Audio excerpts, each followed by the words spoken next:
E se existisse um mapa para os desafios de hoje, mas escondido em histórias de milhares de anos atrás? É o que vamos explorar agora, um mergulho em textos antigos para descobrir uma sabedoria que parece não envelhecer sobre como navegar nos momentos difíceis. Olha só que interessante, uma crise familiar, uma promessa fatal, um cântico e um conselho. À primeira vista, parece que não tem nada a ver, né? Mas, na verdade, são peças de um quebra-cabeça bem maior sobre a resiliência humana. Vamos ver como tudo isso se encaixa. A nossa primeira peça nos joga direto num drama familiar super intenso, lá do livro de Gênesis.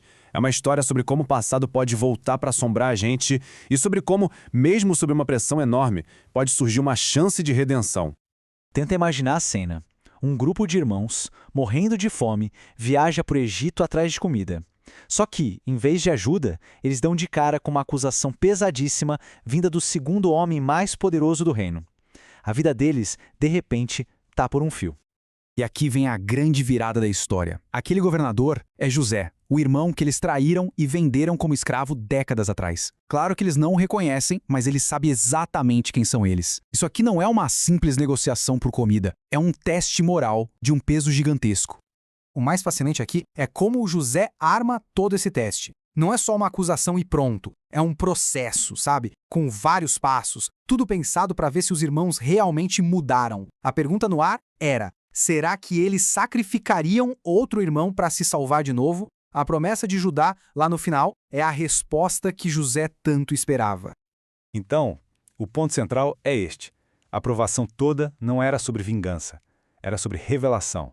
Revelou que os irmãos agora eram capazes de sentir culpa, de se arrepender e, o mais importante de tudo, de se sacrificar um pelo outro.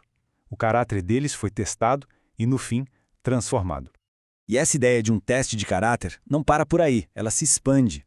A gente passa agora para um tema ainda maior, o do julgamento e do peso, muitas vezes inevitável, das nossas decisões. O livro de Mateus nos mostra um contraste bem forte. De um lado tem um julgamento cósmico lá longe no fim dos tempos. Do outro, um julgamento imediato, humano, desastroso. Tudo provocado por um único momento de imprudência. Vamos pensar no poder de uma única decisão. O rei Herodes, para não parecer fraco na frente dos convidados, faz um juramento sem pensar. Esse ato, um só, movido por orgulho e insensatez, leva direto a uma tragédia. Uma decisão, uma consequência. Imediata e sem volta. Isso tudo ilustra um ponto crucial. Ações têm consequências. Seja numa escala cósmica ou no resultado de uma promessa boba numa festa, a lição é a mesma. As nossas escolhas carregam um peso que simplesmente não dá para evitar. Bom, se a gente enfrenta testes de caráter e consequências inevitáveis, a pergunta que fica é: de onde vem a força para aguentar tudo isso? A nossa terceira peça, que vem do livro dos Salmos, explora exatamente essa questão. A linguagem aqui é de uma força incrível. Não é uma imagem de alguém que encontra força dentro de si, mas de alguém que é resgatado. É aquela sensação de estar se afogando nos problemas e uma força externa aparece e salva. E essa é a grande diferença. O texto não sugere um simples seja forte. Ele aponta para uma fonte de força que vem de fora, uma ajuda externa que nos resgata quando a nossa própria força já acabou. E os resultados dessa ajuda são transformadores. A pessoa que é resgatada não fica apenas segura, ela é fortalecida.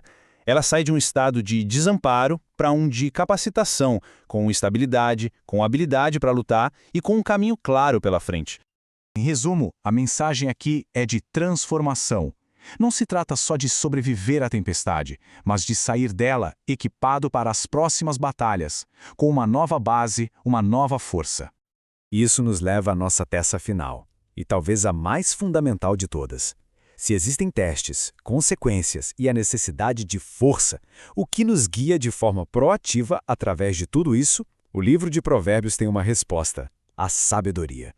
A sabedoria aqui é definida de um jeito bem curioso. Não é só sobre ser inteligente ou ter muito conhecimento. Ela é descrita como a coisa principal, o bem mais valioso que alguém pode ter, algo que traz beleza e honra.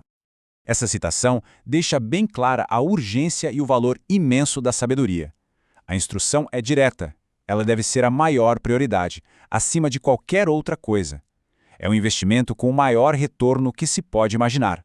E aqui a gente conecta os pontos com a história anterior. A promessa impulsiva de Herodes foi o auge da falta de juízo, da insensatez. A sabedoria é o exato oposto. É o princípio que nos guia para evitar esses desastres, para navegar pela vida com propósito e, claro, com segurança. Ok, então agora vamos juntar todas essas peças. Como é que aquela crise de família, a promessa de um rei, o canto de um guerreiro e o conselho de um pai se unem para formar uma imagem coerente? Esse quadro aqui resume tudo de uma forma bem clara. Gênesis nos mostra que somos testados. Mateus nos lembra que nossas escolhas têm um peso enorme. Salmos aponta onde encontrar força quando a gente se sente sobrecarregado. E Provérbios nos dá o princípio guia para navegar por tudo isso: a sabedoria. Quando olhamos para esses textos juntos, eles não são aleatórios. Eles formam uma jornada completa sobre a experiência humana. Eles reconhecem as provações, alertam sobre as consequências, oferecem uma fonte de força e, por fim, entregam um princípio para nos guiar. E é por isso que essas histórias duram tanto tempo. Elas falam de temas universais, que são tão relevantes hoje quanto eram há milhares de anos. Elas oferecem uma estrutura, um verdadeiro mapa para a gente entender e navegar pelos desafios que todo mundo enfrenta. Então, para a gente fechar, fica uma pergunta para reflexão. Quando a vida nos apresenta seus testes inevitáveis e as escolhas ficam difíceis, qual é o princípio orientador que ilumina o caminho? A resposta a isso pode ser a chave para navegar qualquer adversidade.